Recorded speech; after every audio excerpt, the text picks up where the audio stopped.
என் நெஞ்சில் குடியிருக்கும்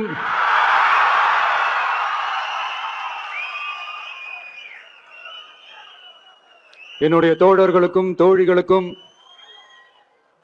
தமிழக மக்களுக்கும் என்னுடைய வணக்கம்.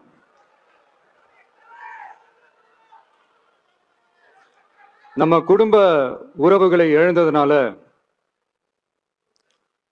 சொல்ல முடியாத வேதனையிலும் வலியிலும் இவ்வளவு நாளா இருந்தோம். அப்படிப்பட்ட அந்த சூழல்ல நம்ம சொந்தங்களின் மனம் பற்றி இருக்க வேண்டியது நம்மளுடைய கடமை. அதனாலதான் அவங்களோட சேர்ந்து அமைதி காத்து வந்தோம். ஆனா இப்படி அமைதி காத்து வந்த நேரத்துல நம்மளை பத்தி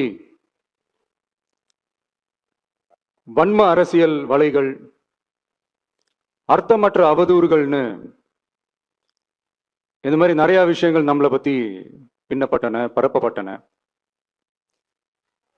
இது எல்லாமே